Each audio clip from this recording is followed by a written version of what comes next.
و التماس و مصلحت‌های تشکیلات جمعیتی معیوبانی شهر با کار مشغول می‌باشند. یعنی که بهری با کار تامین شدن آنها ما حرکت می‌کنیم که باید هم کار کنند، هم سطح سلامتی خودشون را بهتر می‌کنند، هم سطح زندگی خودشون مبلغ معین کار میکنن. از همین باعث ما لایحه داریم که با نام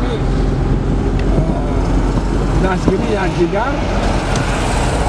این معنای آن داره که ما با آنها قرضی امتیازنامه میدیم، یعنی به فاید در دوام 1 سال آنها با بیزنس خرد و صاحبکاری خرد مشغول می‌باشند. مخصوصا هنرمندی ها، هنرهای مردمی. مخصوصا هنرهای مردمی در اساس طلبات دولت، آیل رشدی هنرهای مردمی. من حاضر با خانه یکی از آنها میریم. نصیب باشه وای نامش نظربی است. وای هنرهای مردمی را اجرا میکنند. مشغول است. مشغول است.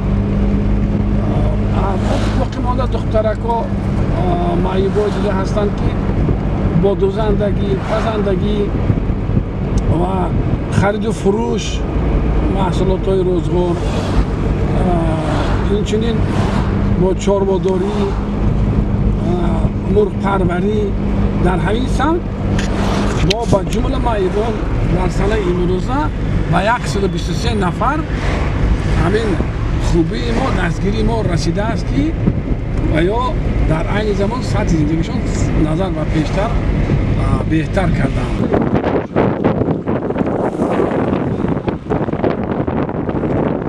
معیوبای هستند که تماما چیکار کنه میتونن. حالا پدر مادراشون، مخصوصا مادراشون نگاه بینن.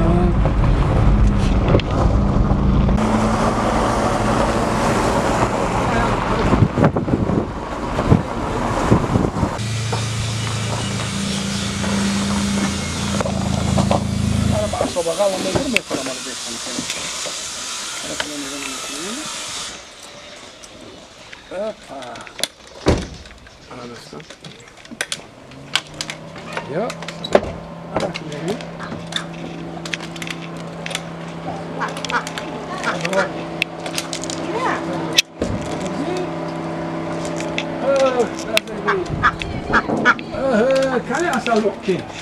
بعد از صنف هفت معیوب برمدم. نمیدونم با چی تقدیر، با چی امری خداوندی بعد از صنف هفت من خانه داشتم دیگه. معیوب شدم من تا دخترم گشتم خوابتم کم به نشدم. چند سال میشه که با همین اسلام میگردم. من همین رشته‌ها امی بازار میخرم، بند راست مینم، میفروشم شده بازار سوداشو مینم. این بندارم مینم برای گوارا میبرن، شو برای چادر عروسیشو میبرن. خدا را شکر، شکایت ندارم از زندگی. زندگی به کمی نیست. نیکی خدا را شکر از زندگی باید نعمه چیدن در کار نیست. سکه میکنم با بازار رای میکنم، با اینا کلپچه میکنم، تکسری میکنم، با این ای چیزو با میکنیم میسالو. راست میکنیم با میبریم مسپوریم، با میان ای خونه میبرن، هر خیر میکنیم. همه کاری میکنیم که اوکی در زندگی گفتی همون چیزی میتونه درگون کس نشیم. اینم یک کپچه را دو سکه میدوزم. اینم یک کپچه را دو سکه میدوزم. اینم یک کپ ما مثال یا سو میگیریم یا سکه میشود دو سو میشود. یا کپ دو چی میشود؟ دو سکه میشود دو سومون میشود. ای همی سر همیش ریشته میگیریم اینم مثال با سکه دمی ماشین در کار شود. الا میگیریم میکنیم مثال میبریم مسپوریم. این طریق کوکلاکای دخترکا میبافم مثال در مکتبم در عروسیان. اینم مثال میاد دونش اینم مثال اینم میاد دونه میره ما 8 سو میفروشیم. مثال با ما را فایده میشه که مثال گردکج نمیشیم.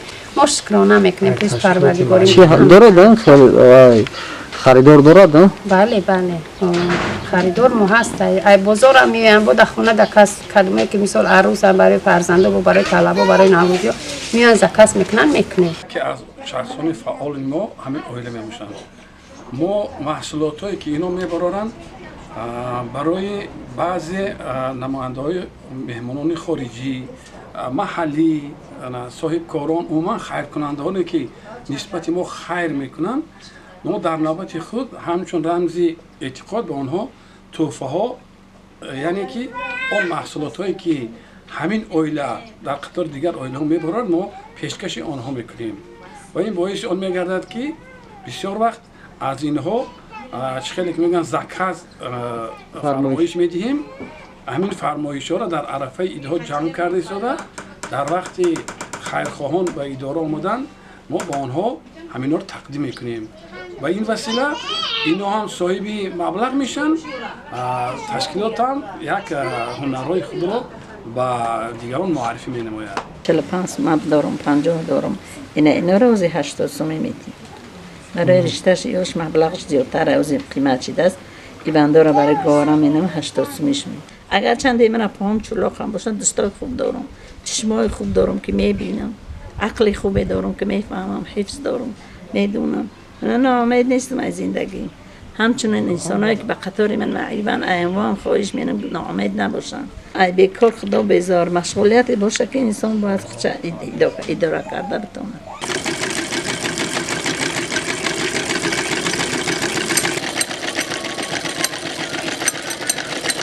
در روز تا 20 دونه را چی میکنم؟ 20 تا سیتکه میشه 20 خوب؟ نه 20 تا سیتکه میدوزم تیار میکنم میگیرن میبرن.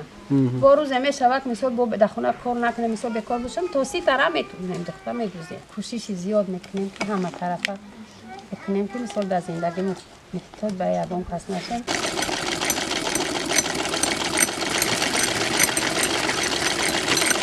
کار بشیم که زلم میشه سر خود دایره میشه یک کار کنی با هوشت به هم کار میشه با درمندی تا نمیفهمی گیزلگی تا نمیفهمی با وقتت خوش میشه با میخوای که مثال با دیگر چی شوه دیگرگونی شوه برای نمو مثال آدم باید کوشش کنه که به یه هنری خچه مثال چی کنه با بسته کنه که عذاب نکشد از زندگی گرچند ما درمندم باشیم همین را میکنیم درمندی من قحص نمینه میشنیم در همین کار نمینه به تشویش هم یوه میخریم هم با وقت خودمون خوش میشه و هم روز ما میگذره میان زکاس میارن یا که با خودمون میره متریال میخریم میاره میگن میخریم میدوزه میگیرن میبرن برای عروسی برای مثال خونه‌هاشون برای این زندگیشون اینا بچه‌ش بود با این بالشتوشه میکنه میگیرن میبرن بعد برای همو ای اکاسما با 22 کوشش میکنم خواهش میکنم که مثال همین چیا را بگیرم که مثال کردیت که مثال بخرم ذخیره کنم عذاب نکشم در زندگی نخرم نه فرزندام مثال کوشش زیاد میکنیم. من ریزه و اونیا از شهر قرغانتپه همین کاکولو رو از اسلماح و نظربی گرفته به بازار فراوان برده سودا میکنم که با همین اینوالیدها دستگیری شود دستگیری مینم که یاردم شود به یا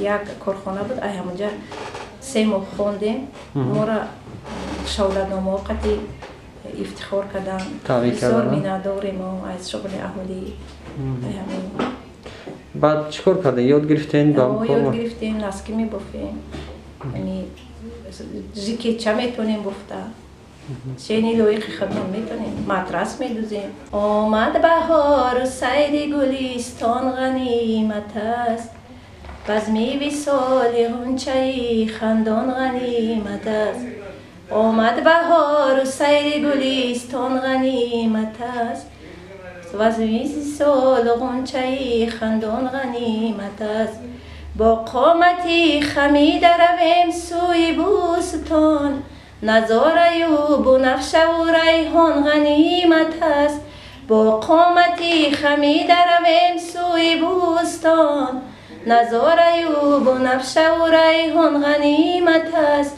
آمد بهار و سیر گلیستان غنیمت است بزمی وصال غنچه خندان غنیمت است